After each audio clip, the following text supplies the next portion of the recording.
Hello everyone, welcome to your own channel. हम लोग modern history पढ़ रहे हैं। आज का अच्छा टॉपिक है भारत का भारत में यूरोपियों का आगमन। तो ये बहुत ही इंटरेस्टिंग टॉपिक है। भारत में विदेशियों का आगमन बहुत ही इंपॉर्टेंट टॉपिक भी है। ओके, तो भारत में पुराने ज़माने से फॉरेनर आते रहे हैं, यानी कह सकते हैं कि प्राचीन काल से ही भारत में विदेशियों का आगमन हुआ है। बट 15वीं और 16वीं शताब्दी में भारत में बहुत सारे यूरोपियन कंपनीज आई थी।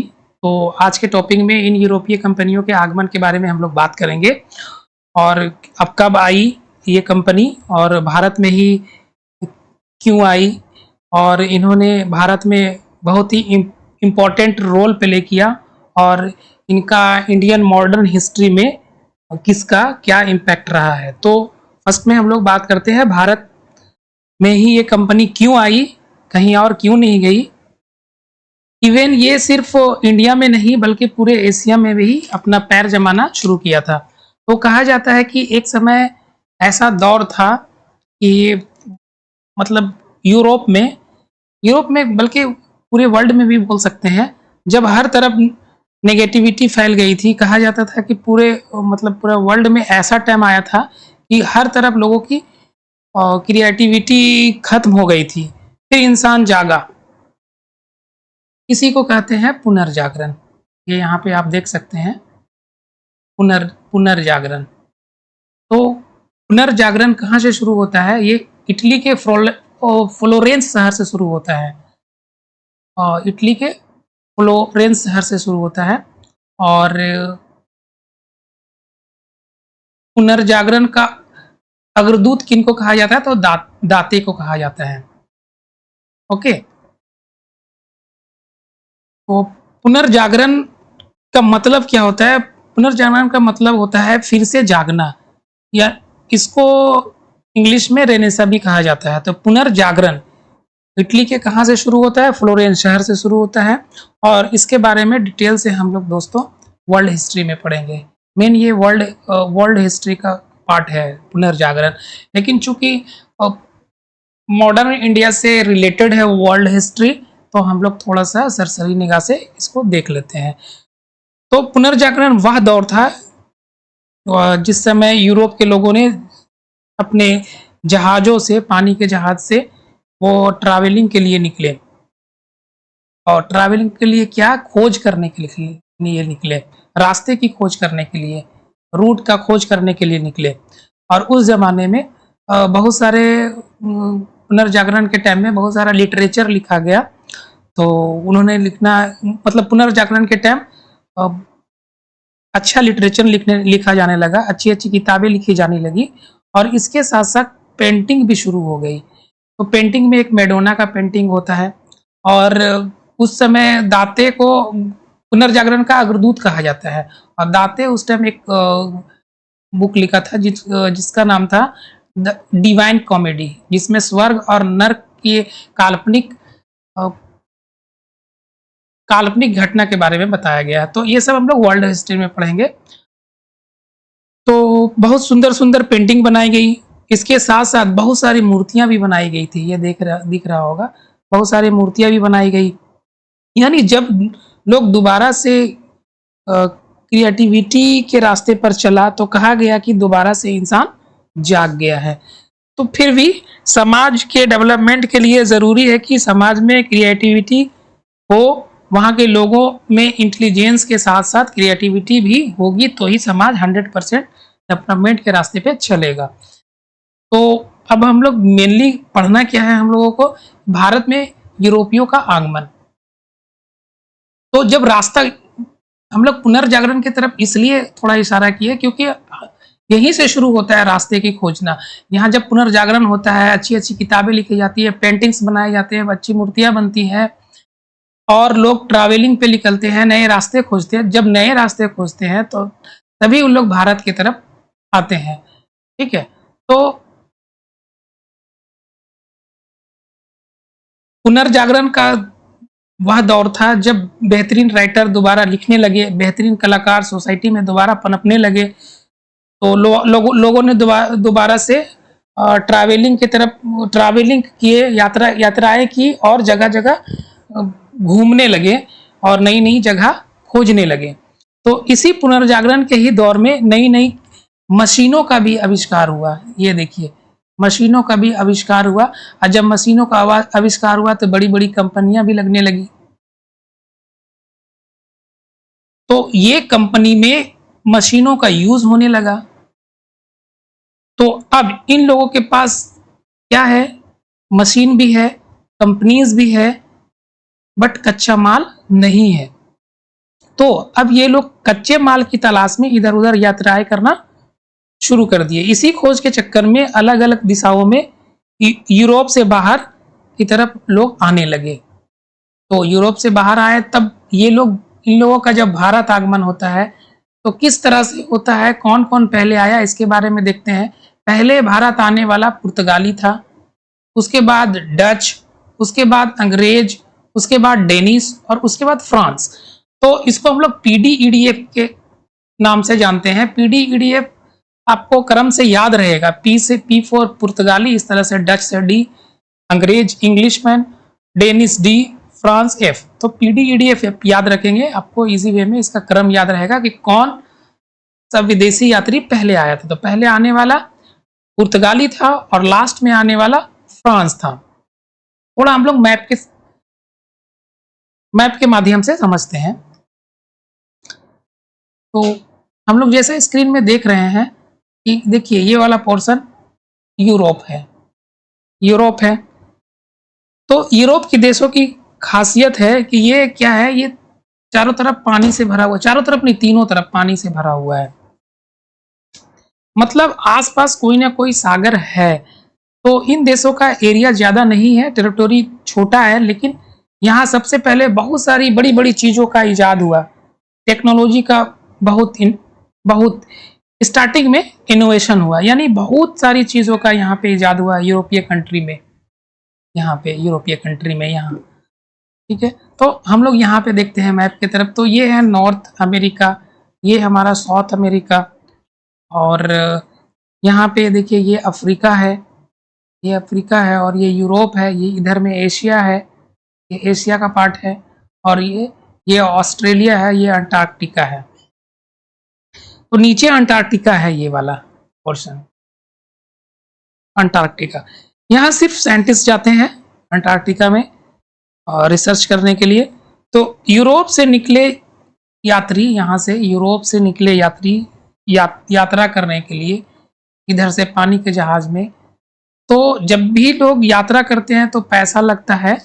तो नए रास्ते खोजने के लिए वहाँ के जो राजा थे, यूरोपियन कंट्री के जो राजा लोग थे, उन लोगों ने लोगों को मोटिवेट किया और कहा कि जाइए, जो भी खर्च होगा वो सरकार की तरफ से दी जाएगी, आप लोग जाइए, नए रास्ते की खोज कीजिए, और जब नए रास्ते की खोज होगी तो हमें कच्चा भी माल भी मिलेगा और साथ साथ में हमारी ज़रूरतें भी पूरी हो जाएगी।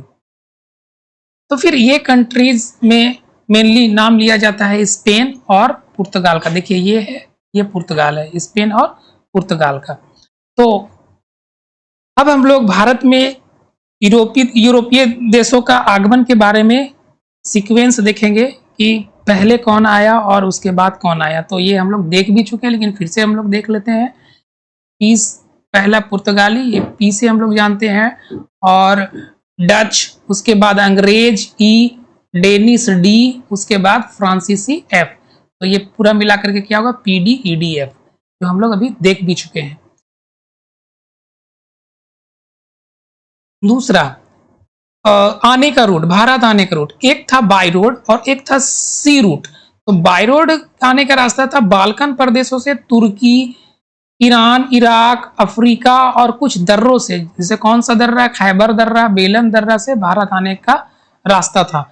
और अगर सी रूट की बात करें तो सी रूट में लाल सागर, भूमध्य सागर और ये पारस लिखा गया, फारस की खाड़ी और अरब सागर होते हुए लोग भारत पहुंचते थे। ओके, आप लोग वीडियो को लास्ट तक जरूर देखें, क्योंकि जब तक हिस्ट्री का कॉन्सेप्ट समझ में नहीं आएगा तब तक आप लोगों को फैक्ट भी समझ में नहीं आएंगे। तो वीडियो को सब्सक्राइब करें, लाइक करें। हम लोग मैप की तरफ चलते हैं। देखिए ये अफ्रीका है, ये अफ्रीका है, ध्यान से देखिएगा, ये अफ्रीका है और ऊपर में ये यूरोप का पार्ट है, ये यूरोप है, ये यूरोप एरिया है। और इसके बीच में आप देखिएगा पानी का हिस्सा है। देखिए ये इसके और इसके बीच में देखिए पानी का हिस्सा, ये वाला हिस्सा, ये वाला हिस्सा, ये पानी का हिस्सा है। तो इसी को बोलते हैं भूमध्य सागर। और किनारे पतली सी पट्टी है, आप यहाँ पे देखिए इधर से, ये वाला एरिया, यहाँ पतली सी पट्टी है। तो ये है लाल सागर, इसी को बोलते हैं लाल सागर। तो देखिए भूमध्य सागर और लाल सागर के बीच में क्या है, भूमध्य सागर और लाल सागर के बीच में एक लैंड एरिया है। भूमध्य सागर और लाल सागर के बीच में एक लैंड एरिया है और इसी लैंड एरिया से भारत पहुंचने का रास्ता है। ये हो गया भारत, ये भारत पहुंचने का रास्ता है।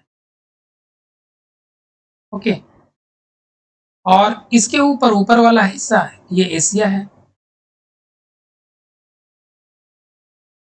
तो जब पहले पहले जमाने में इसी रूट से लोग भारत में आते थे, इसी रूट से भूमध्य सागर लाल सागर होते हुए ये जमीन पकड़ करके ईरान अफगानिस्तान होते हुए भारत पहुंचते थे।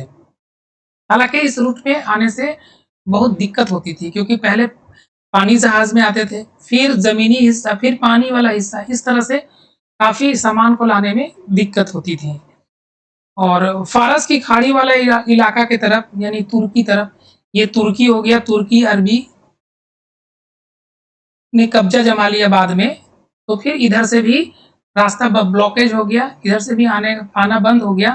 तो इधर यूरोप वाले हैं अपना रास्ता निकालने लगे कि क्यों ना हम लोग पानी की तरफ से आना शुरू करें। तो पानी की तरफ से आना शुरू करने के लिए वहाँ के राजाओं ने, यूरोप के राजाओं ने मोटिवेट किया, जिसमें कौन थे पहले, स्पेन और पुर्तगाल। तो इन यहाँ के राजाओं ने यहाँ के लोगों को मोटिवेट किया, तो यहाँ से लोग नई जगहों की खोज के लिए निकले और खास करके भारत की खोज के लिए निकले, भारत की तरफ आने का रास्ता बनाने के लिए खोजे निकले। तो क्या था कि यूरोपियन कंट्री जब इधर से ब्लॉक हो गया, इधर से आने का बंद हो गया, तो बाकी कंट्री जितने भी यूरोप वाले इधर तो फंस गए थे। तो जब उन लोग फंस गए तो उन लोग पैसा निकाल लगा करके समुद्री रास्ते से यात्रा करके और इन जगहों को खोजना शुरू किया, जिसमें सबसे पहले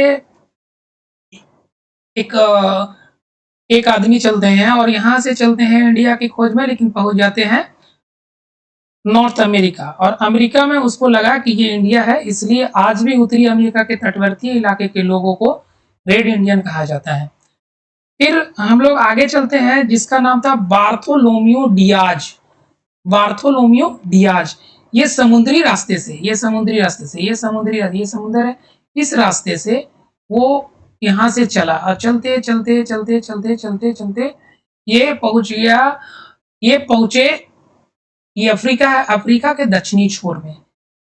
जिस और जिस जगह पे पहुंचे अफ्रीका के दक्षिणी छोर को, उसको कहा जाता है केप ऑफ गुड होप, यानी आशा अंतरीप। ये इंपॉर्टेंट है। तो आशा अंतरिप तक कौन आए थे पहले, तो बार्थोलोमियो डियाज आए थे। और फिर यहाँ के बाद वो आगे नहीं जा सके और फिर यहाँ से रिटर्न हो गए, रिटर्न हो गए और फिर अपने घर चले गए।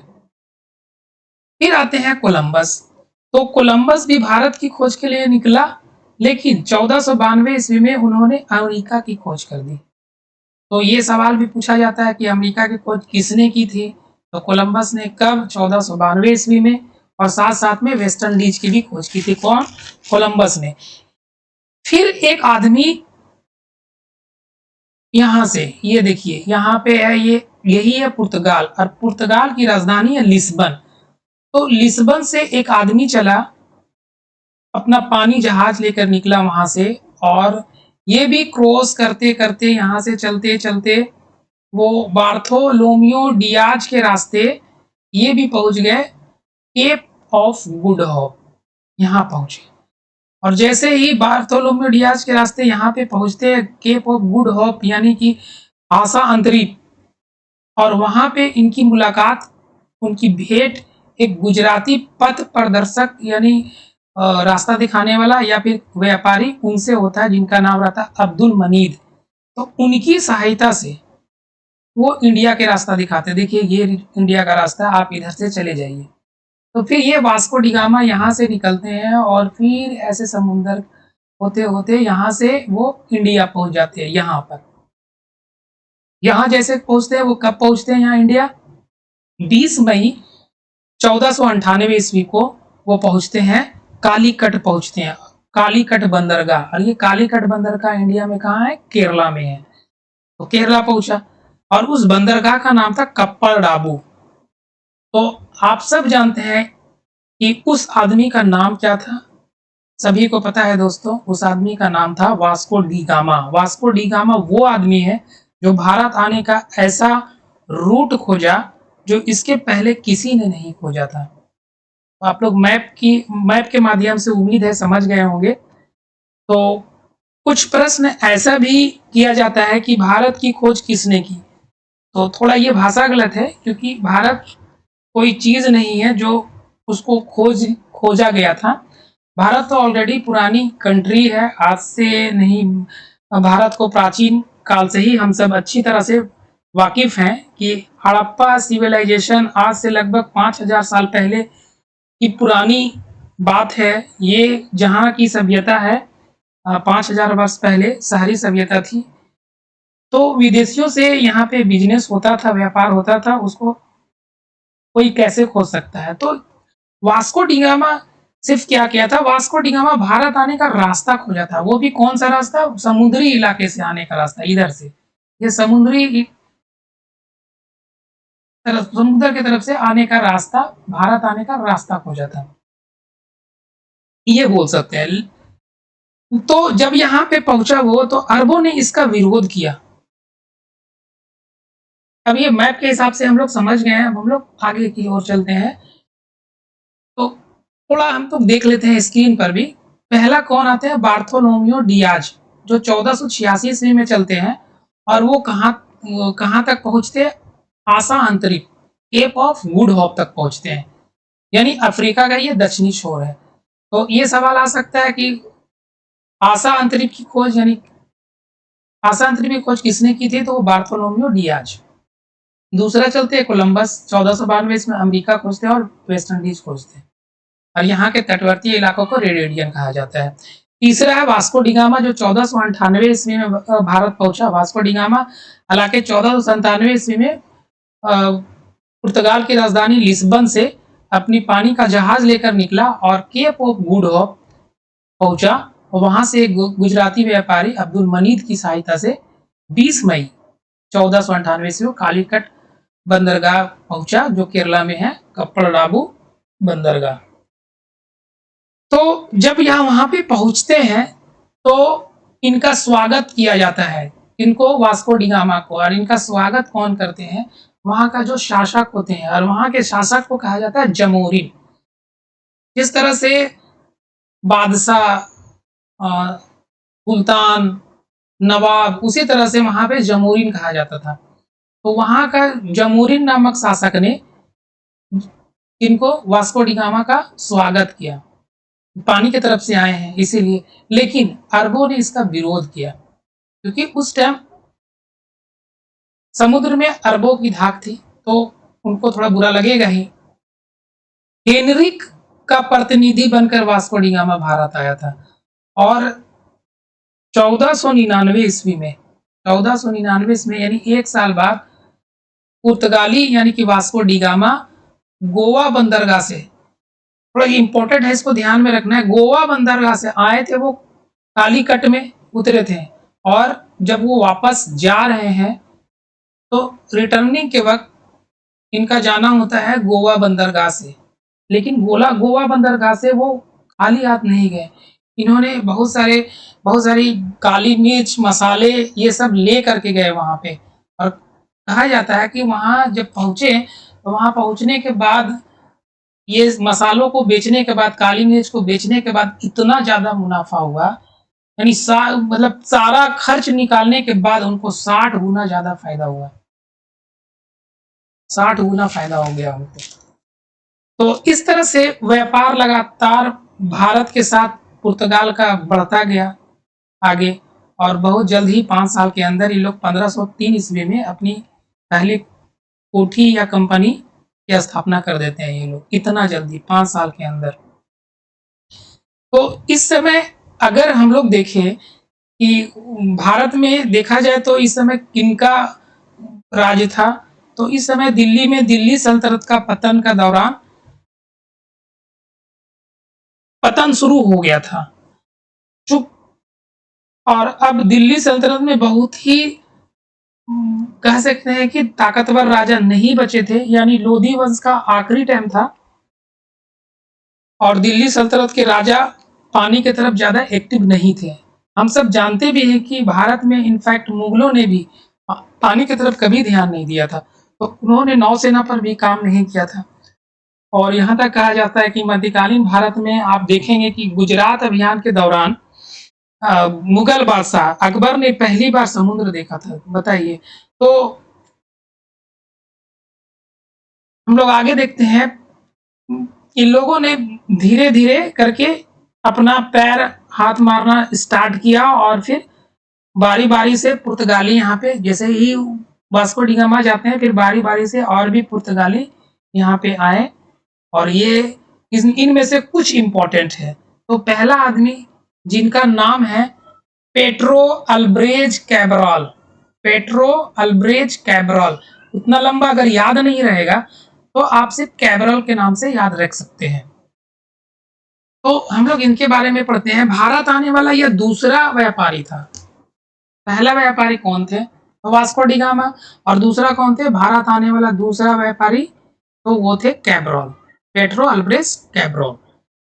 तो ये जब भारत आए तो वो 13 जहाजी बेड़ों के साथ, 13 जहाजी बेड़ों के साथ। देखिए 1498 ईस्वी में जब वास्को डी गामा भारत पहुंचते हैं, उसके बाद 1499 में ये वापस चले जाते हैं, और उधर से 1500 ईस्वी में ये आ जाते हैं कैब्रल। कैब्रल का भारत आगमन कब होता है? 1500 ईस्वी में। ओके, तो 1500 ईस्वी में ये भारत आया था, और अरब सागर पर आक्रमण कर दिया, और आक्रमण करके वहां पराजित कर दिया इन लोगों को। तो इसलिए वास्को डी गामा का विरोध कौन किए थे? जिस तरह से जमोरिन ने उनका स्वागत किया था, उसी तरह से अरबों वालों ने उनका विरोध किया था। यही कारण था। देखिए अब दूसरे बार में कैब्रल आया और अरब सागर पर आक्रमण करके उन लोग अरब वाले को पराजित कर दिया, और केरला के ही कोची में अधिकार कर लिया है। यानी केरला पहुंचे और यहाँ अधिकार कर लिया कोची को। और कैब्रल का जमोरिन के साथ मतभेद हो गया। अब अधिकार करेंगे तो अपना बाहरी होकर के, तो वहां का राजा के साथ मतभेद होना एकदम तय है, बिल्कुल सही भी बात है। तो अब जब इन लोगों में मतभेद हो गया, जिससे उसको यहाँ से रिटर्न जाना पड़ा, किसको? कैब्रल को। अब 1502 ईस्वी में पुनः यानी दोबारा वास्को डी गामा भारत आया। तो एक बार वास्को डी गामा कब भारत आता है? 1498 ईस्वी में। फिर दूसरी बार कब आता है? तो 1502 ईस्वी में, और फिर तीसरी बार भी आएगा 1524 ईस्वी में। खैर उसको आगे देखेंगे हम लोग। दूसरी बार वास्को डी गामा भारत कब आया? तो 1502 ईस्वी में, और अपनी पहली कोठी या फैक्ट्री या कंपनी स्थापित कर देता है। कहाँ पे? कोची में। कोची में कौन अधिकार करता है? कैब्रल। लेकिन जब वास्को डी गामा आते हैं तो कोची को यहाँ पे कोठी कंपनी स्थापित कर देते हैं, कोठी स्थापित कर देते हैं। और 1505 ईस्वी में देखिए यहाँ कोची को कंपनी फैक्ट्री स्थापित करते हैं 1503 ईस्वी में। इसको भी याद रखना, यहाँ छूट गया है, ये भी इंपॉर्टेंट है। 1503 ईस्वी में कोची में फैक्ट्री स्थापित करते हैं वास्को डी गामा, और 1505 ईस्वी में दूसरी फैक्ट्री कन्नूर में स्थापित करते हैं।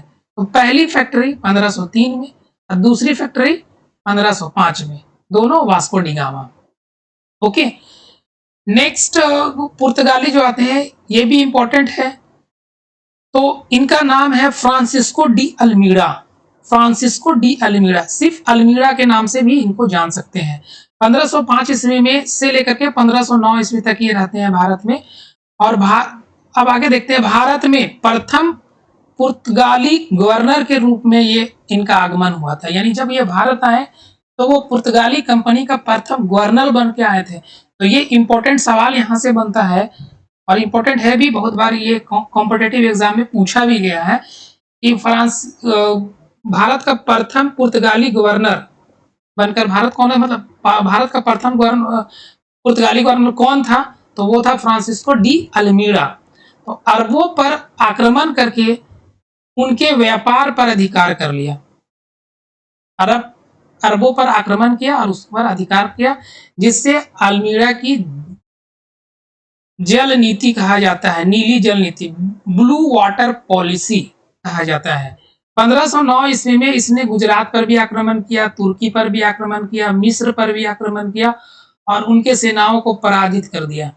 कौन? अल्मीड़ा, फ्रांसिस्को डी अल्मीड़ा। आगे आने वाला जो पुर्तगाली गवर्नर था उनका नाम है अल्फांसो डी अल्बुकर्क। अल्बुकर्क भी इंपॉर्टेंट है, सिर्फ आप इनको अल्बुकर्क के नाम से भी जान सकते हैं। और इनका कार्यकाल होता है 1509 ईस्वी से 1515 ईस्वी तक। तो पहला गवर्नर, पुर्तगाली गवर्नर कौन था? तो अल्मीड़ा। और दूसरा गवर्नर कौन था? तो अल्बुकर्क। दोनों का आ से नाम आप इजी वे में याद रख सकते हैं। तो भारत में पुर्तगाली का वास्तविक संस्थापक भी अल्बुकर्क को माना जाता है। अल्बुकर्क पुर्तगाली का वास्तविक संस्थापक माना जाता है। अभी ये क्या क्या कार्य किए इनके बारे में देख लेते हैं। 1509 ईस्वी में जैसे ही इनका आगमन होता है, वो कोची को, ये यहाँ पे देखिए, कोची को पुर्तगाली की राजधानी बनाया, कोचीन को। और 1510 ईस्वी में इसने बीजापुर के सुल्तान पर आक्रमण किया और गोवा प्राप्त कर लिया। बताइए, यहाँ के जो राजा है उन पे आक्रमण करते हैं और उनसे गोवा छीन भी लिया। अभी बहुत ज्यादा दिन नहीं हुआ है, लेकिन उनसे 10 साल में ही इन्होंने गोवा प्राप्त कर लिया। अब देखिए, यहाँ लास्ट में ये लोग, पुर्तगाली लोग, गोवा से ही वापस जाएंगे और सबसे फर्स्ट में आए हैं और सबसे लास्ट में भारत से पुर्तगाली लोग ही जाते हैं। ये हम लोग आगे देखेंगे। 1511 ईस्वी में मलक्का पर अधिकार किया, कौन? अल्बुकर्क। और 1515 ईस्वी में होर्मुज बंदरगाह पर भी अधिकार कर लिया। अब इन्होंने एक काम किया था भारत में, इसने सती प्रथा पर रोक लगा दिया था। कौन? अल्बुकर्क। ये भी सवाल आता है कि सती प्रथा पर रोक लगाने वाला पुर्तगाली गवर्नर कौन था? तो वो थे अल्बुकर्क। और 1515 ईस्वी में इनकी मृत्यु हो जाती है, और इनकी मृत्यु, अल्बुकर्क की मृत्यु भी होती है कहाँ? भारत में। तो भारत में पुर्तगाली गवर्नर का मृत्यु हुई थी, उनका क्या नाम है? वो अल्बुकर्क। 1524 ईस्वी में वास्को डी गामा तीसरी बार आता है। पहली बार आया था 1498 ईस्वी में, दूसरी बार आया 1502 ईस्वी में, और तीसरी बार कब आते हैं? 1524 ईस्वी में तीसरी बार भारत आया। लेकिन इस बार इनका बैड लक होता है।